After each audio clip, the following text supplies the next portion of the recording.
Welcome to care for studies. तो आज हम समझेंगे कि बोर्ड एग्जामिनेशन में ओएमआर शीट किस तरह फिल करनी है। जैसा कि आप सब जानते ही हैं कि सीबीएसई के जो अभी टर्म 1 होने वाले हैं उन बोर्ड एग्जाम्स में एमसीक्यू फॉर्मेट में पेपर आने वाला है और एमसीक्यू फॉर्मेट में पेपर आएगा तो हमें ओएमआर शीट किस तरह फिल करनी है, किस तरह उसमें अपने रिस्पॉन्सेज लिखने हैं, मार्क करने हैं, ये आना चाहिए। तो चलिए वही देख लेते हैं। ओएमआर शीट कुछ इस तरह दिखेगी, मैंने यहाँ पर आपको दिखा रखी है। जो स्टार्टिंग है, स्टार्टिंग में बिल्कुल आप देख सकते हैं स्टूडेंट के पर्टिकुलर्स और उसकी इंफॉर्मेशन लिखी है कि स्टूडेंट का क्या नाम है, फादर का क्या नाम है, एक्सेट्रा। और उसके बाद क्या है, उसके बाद जगह है आंसर देने के लिए, रेस्पॉन्सेस को मार्क करने के लिए ये जगह दे रखी है उसके बाद। और एंड में क्या दे रखा है, यहाँ पर इन्विजिलेटर साइन करेंगे और इन्विजिलेटर चेक करने के बाद कितने आंसर सही हैं कितने गलत है वो लिखेंगे। तो चलिए अब हम देख लेते हैं कि स्टूडेंट को यहाँ पर क्या क्या चीजें भरनी है और किस तरह भरनी है। तो ओएमआर शीट के बिल्कुल टॉप पर स्टूडेंट के पर्टिकुलर्स लिखे हैं, इंफॉर्मेशन लिखी है और ये प्रिंटेड फॉर्म में आएगा। आपको इसमें कुछ भी नहीं लिखना। आप यहाँ देख सकते हैं रोल नंबर भी लिखा हुआ आएगा, रोल नंबर वर्ड्स में भी लिखा आएगा, आपको नहीं लिखना। इसी तरह डे और डेट ये भी मेंशन्ड आएगी। आपका जो सेंटर पड़ा है उसका नाम, नंबर, सब कुछ लिखा आएगा। सब्जेक्ट, आपका नाम, आपके फादर का name, so everything will be written, है ना। सब कुछ लिखा आएगा, आपको कुछ नहीं करना। आपका स्कूल कोड सब कुछ लिखा हुआ होगा। आपको क्या करना है, आपको यहाँ देखिए जो क्वेश्चन पेपर का कोड है ये आपको लिखना पड़ेगा। क्वेश्चन पेपर जब आपको मिलेगा उसमें एक कोड लिखा होता है, वो क्वेश्चन पेपर का कोड आपको यहाँ लिखना पड़ेगा। ये एक चीज है जो आपको फिल करनी पड़ेगी, ठीक है। सभी याद रखेंगे कि क्वेश्चन पेपर कोड आपको यहाँ पे मेंशन करना है। इसी तरह से जो ओएमआर शीट के बिल्कुल नीचे आप बॉटम पर आएंगे तो इस तरह से एक बॉक्स बना होगा और इसके अंदर लिखा है I confirm that all particulars given above are correct. तो आपको क्या करना है, यही स्टेटमेंट रिपीट करनी है। मतलब ये जो बॉक्स है इसमें आप लिख दोगे आई कंफर्म, ये पूरा जो यहाँ लिखा है I confirm that all particulars given above are correct. ठीक है, इस तरह से आप यहाँ लिख दोगे और यहाँ पे आप अपना साइन कर दोगे। ठीक है, यहाँ पर आपके साइन होंगे। तो बस आपको ये दो चीज़ें फिल करनी है ओएमआर शीट में। उसके बाद आप क्या करोगे, उसके बाद आप अपने आंसर्स मार्क करने की तरफ चलेंगे। तो ये पूरा स्पेस है जहाँ पर आपको आंसर्स मार्क करने हैं। ये 4 ऑप्शन आपको दिए होंगे, आपको पता ही है 4 ऑप्शन दिए होते हैं और 4 ऑप्शन में से आपको जो भी आपको सही लगता है आंसर वो आपको सर्कल करना पड़ेगा। तो जैसे अब ये मान लीजिए 4 सर्कल दिए हुए हैं और मान लीजिए थर्ड क्वेश्चन जो है, थर्ड क्वेश्चन का अगर मुझे आंसर लग रहा है बी है तो क्या करूँगी, मैं बी को सर्कल कर दूंगी। प्रॉपरली सर्कल करना है अच्छे से और सर्कल करने के बाद मैं यहाँ ये जो बॉक्स बना है इस पे लिख दूंगी बी। ठीक है, ये आपको याद रखना है कि जो आप सर्कल करो वो आप इस बॉक्स में लिखो भी।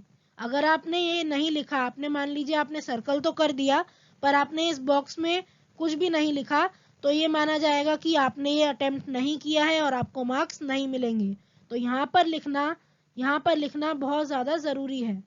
इसी तरह से अब मान लीजिए मुझे फोर्थ का आंसर नहीं पता और मुझे इसे ब्लैंक छोड़ना है तो क्या करूंगी मैं।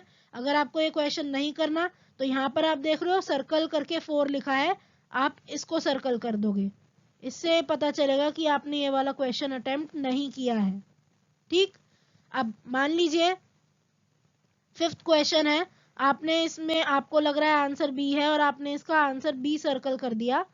अब कुछ टाइम बाद आपको रियलाइज हुआ कि अरे इसका तो बी आंसर नहीं है बल्कि इसका आंसर ऑप्शन नंबर सी है। तो आप क्या करोगे, यहाँ पर कट नहीं लगाओगे, आप बस यहाँ पर ये जो बॉक्स है इसमें आंसर आप सी लिख देना। तो आपका ये सी जो आपने लिखा है वो आंसर माना जाएगा और ये बी नहीं माना जाएगा। तो बेसिकली आपको क्या ध्यान रखना है, ये जो बॉक्स है, ये जो बॉक्सेस हैं ये बहुत ज़्यादा इंपॉर्टेंट हैं और इसमें आप जो भी लिखोगे वही आंसर माना जाएगा, चाहे आपने मार्क कुछ भी किया हो। तो तो इसलिए आप ये ध्यान रखेंगे कि इसमें आप बिल्कुल ये जो बॉक्सेस हैं इसमें आप बिल्कुल सही आंसर लिखें। इसी तरह से अगर आपने यहाँ पर मार्क तो कर दिया है आंसर पर बॉक्स खाली छोड़ दिया, मान लीजिए 8 का आंसर मैंने ऑप्शन नंबर सी मार्क कर दिया, लेकिन मैंने कुछ लिखा नहीं है यहाँ इस बॉक्स में, मैंने खाली इस बॉक्स को मैंने खाली छोड़ दिया, और अगर मैंने यहाँ कुछ नहीं लिखा तो ये इवेलुएट नहीं होगा और आपको इसके मार्क्स नहीं मिलेंगे।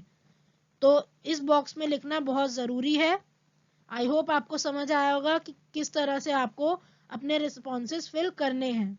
कटिंग नहीं होनी चाहिए यहाँ बिल्कुल भी, और ओवर राइटिंग यहाँ पर ने आपको ऐसे नहीं करना कि आपने दो सर्कल को फिल कर दिया, इस तरह से नहीं करना है। और अगर आपको कोई भी आंसर नहीं पता और आपको नहीं अटेम्प्ट करना, क्योंकि आपको पता है आपको सिलेक्टेड क्वेश्चंस ही करने हैं, तो जो भी आप क्वेश्चंस छोड़ोगे उनको आप क्या करोगे, ये जो नंबर लिखे हैं उनको आप सर्कल कर दोगे। मान लीजिए 7th क्वेश्चन नहीं करना तो 7th क्वेश्चन को आप सर्कल कर दोगे, कुछ इस तरह से।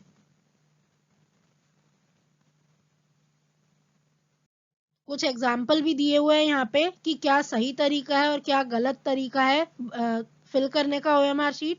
तो देखो, अगर आपने 2 सर्कल फिल कर दिए हैं तो गलत माने जाएगा। ऐसा नहीं करना आपको कि भाई आपने पहले तो 1 सर्कल मार्क कर दिए, जैसे यहाँ पे क्या बी वाला जो सर्कल है वो फिल्ड है, फिर आपको लगा ये सही आंसर नहीं है, फिर आपने इसे क्रॉस कर दिया और फिर आप क्या कर रहे हो, फिर आपने ए को सर्कल किया और टिक कर दिया। नहीं, ये माना नहीं जाएगा, ये गलत आंसर माना जाएगा। इसी तरह से सेकंड वाला देखो, सेकंड में क्या किया गया है, बी आंसर आपको अगर सही लग रहा है तो यहाँ पे आपने टिक कर दिया, तो ये भी गलत मेथड है, आपको टिक नहीं करना, पूरा बॉक्स अच्छे से फिल करना है।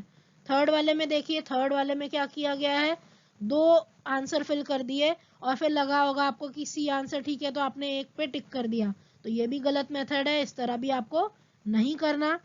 फोर्थ वाला देखो, इनकम्प्लीटली फिल किया गया है ना, डी ऑप्शन को पूरी तरह से फिल नहीं किया गया, तो ये भी गलत तरीका है, ये भी माना नहीं जाएगा।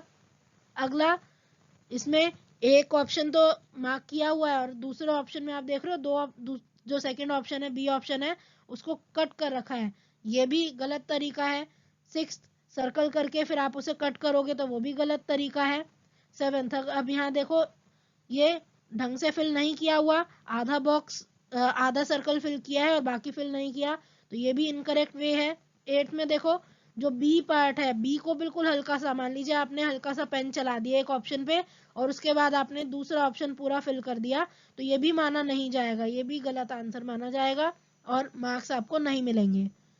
करेक्ट मेथड क्या है, देखिए करेक्ट मेथड यहाँ राइट साइड पे दिया है, आपको एक ही सर्कल फिल करना है और कंप्लीटली फिल करना है।